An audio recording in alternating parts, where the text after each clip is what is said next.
Bonjour à tous et à toutes, bienvenue sur The Rick and Spoke. Les amis, permettez-moi de vous présenter d'abord mes meilleurs vœux pour l'année 2025. J'espère que cette année va être une année au cours de laquelle vous allez vous accomplir tant professionnellement et franchement dans tous les domaines que vous souhaiteriez et aussi que vous allez pouvoir vivre avec moi des bons moments sur cette chaîne, notamment dans l'actualité du football, en commentant les matchs de football autant que possible que nous pourrions le faire. Nous allons toujours vous fournir des contenus de qualité. C'est pourquoi je vous souhaite encore la bienvenue sur The Rick and Spoke. Si vous n'êtes pas abonné à cette chaîne et que vous êtes nouveau, vous la découvrez, n'hésitez pas à vous abonner, partager autour de vous, commenter afin que nous puissions grandir ensemble, les amis. En tout cas, c'était un peu ça pour ma part. Quant à moi, je vous dis bienvenue sur The Weekend Spoke et très bon visionnage.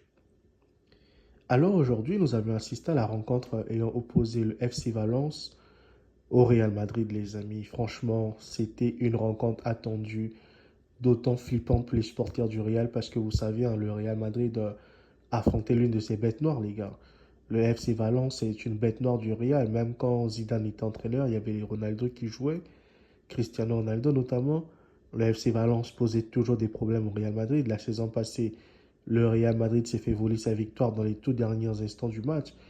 Et on sait que quand le Real va jouer à Mestalla, ce n'est jamais un match facile pour eux. C'est toujours un match laborieux, difficile pour le Real parce qu'ils vont toujours cravacher dur pour pouvoir s'en sortir. Mais aujourd'hui, la donne était différente. On avait une équipe du Real Madrid qui vise la première place en cas de victoire et une équipe de Valence qui est actuellement dans le dur, qui est 19e. Mais est-ce que cela a promis? Oui, les amis, le match était prometteur parce qu'on a vu une équipe de Valence qui a fait déjouer le Real Madrid en première période, notamment en inscrivant le premier but de la rencontre par Hugo Duro. Il était un renard des surfaces, il a suivi la balle, il a placé, il a marqué. Franchement, chapeau, rien à dire. On a vu une équipe du Real Madrid qui était ultra dominante, qui a dominé. Mais vous savez, comme on dit, dominer n'est pas marqué, dominer n'est pas gagné. Le Real, la fin de première période, ils se sont procuré de très bonnes occasions, mais ils n'ont pas pu les concrétiser. Au retour des vestiaires, c'était beaucoup mieux parce que là, le Real a su mettre en place son jeu. Les Valenciens n'ont plus attaqué, ils se sont contentés du but qu'ils avaient parce qu'ils avaient confiance en leur défense et tout. Et les gars, ils se sont regroupés en défense, ils ont essayé de se projeter un peu, un peu. Mais par la suite, vous savez, le football, ce n'est pas une science exacte. Il faut toujours, on dit que la meilleure défense, c'est l'attaque. Il faut toujours attaquer. Malheureusement, pour eux, ils n'ont pas fait ça. Et on a vu une équipe du Real qui a obtenu un penalty par Kylian Mbappé. Malheureusement pour le Real, Jude Bellingham se loupe complètement. Ce penalty qui fait couler beaucoup d'encre parce qu'il aurait pu être rejoué, retiré, on va dire, parce que le gardien n'était pas sur sa ligne. Et on a vu des défenseurs qui étaient rentrés très vite dans la surface. Donc, franchement, et en première période aussi, le Real aurait pu obtenir un penalty pour la faute sur Vinicius là, et tout. Mais bon, l'arbitre, on savait quand c'est Vinicius Junior qui joue, les arbitres n'ont plus besoin d'avoir de clémence vis-à-vis de lui parce qu'on trouve qu'il se plaint trop, qu'il est trop, il râle beaucoup, qu'il se plaint énormément. Et je peux comprendre ça parce que Vinicius est un joueur, au fur et à mesure du temps qu'il évolue au Real, ben, c'est un joueur qui n'a pas encore compris la dimension de son statut. Fait que c'est vrai qu'il est dans des combats très nobles, mais sur le terrain, oui, il exagère de fois, oui, il est victime de beaucoup, beaucoup de choses qui lui sont faites, c'est vrai. Mais je dis qu'un grand joueur comme Vinicius Junior doit savoir se retenir en fait dans certaines situations, éviter de répondre tout le temps à l'adversaire. C'est ce qui va faire de lui un très très grand joueur.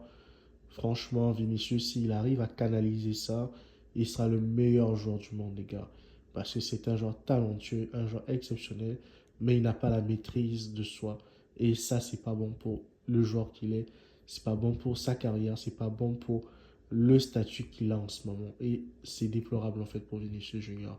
Et si bien que quand il est victime d'injustice, ben, les gens ont tendance à banaliser ça, à minimiser les injustices qu'il subit. C'est pas normal. Or que Vinicius, victime d'une injustice, ça doit être se corriger. Et j'espère qu'à l'avenir, il va pouvoir.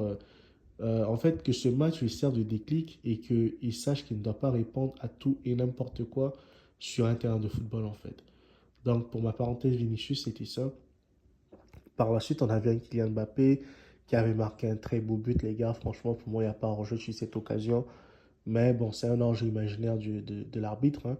Mais pour nous, Mbappé a marqué un très beau but ce soir. Puis, qu'est-ce qu'il faut dire de Brahim Diaz, les gars? Rodrigo était fantomatique dans cette rencontre. Je pense que le Real doit jouer avec Brahim Diaz. Brahim Diaz mérite d'être titulaire. Euh, Modric peut faire des rentrées de banc, mais Brahim Diaz, il doit être titulaire. Rodrigo est mieux quand il rentre en cours de jeu parce que quand il débute ces derniers temps, il est nonchalant, il n'est pas efficace, il n'est pas fort, il n'est pas solide. Donc pour moi, c'était ça vraiment grâce à ces joueurs, Brahim Diaz, à Modric qui sont rentrés. Ils ont changé le cours du match, Kamavinga aussi. Et par la suite, vous avez vu ce que ça a donné. Le Real a arraché sa victoire grâce à Jude Bellingham qui s'était loupé sur penalty mais qui a réussi à profiter d'une erreur du défenseur Canos, je crois. Et il a pu chipper la balle pour pouvoir marquer ce deuxième but. Même si j'aurais préféré qu'il fasse une passe à Mbappé, mais bon, il venait de louper un penalty, il ne pouvait pas se permettre d'être patient, il devait marquer pour se donner de la confiance et tout. Et c'est de bon augure pour la suite. Même s'il a été impliqué sur les deux buts, mais on oublie que Brahim Diaz a été à la clé des deux buts en fait. Donc pour moi, c'est ça les gars. Franchement, c'était une belle rencontre. J'espère que le Real va pouvoir se donner à fond pour les matchs à venir et va pouvoir nous offrir un meilleur spectacle que celui-là. On ne va pas accabler Kylian Mbappé, il a fait son match les gars. Kylian est à la hauteur de l'événement. C'est juste qu'il n'a pas pu être décisif aujourd'hui, mais dans le jeu, il a été cohérent. Et c'est de bon augure pour la suite. Allez, moi je vous dis à très bientôt pour une prochaine vidéo les amis. Si vous avez aimé, abonnez-vous, likez, commentez, partagez. Merci. Je vous dis à très bientôt. See you guys. Ciao.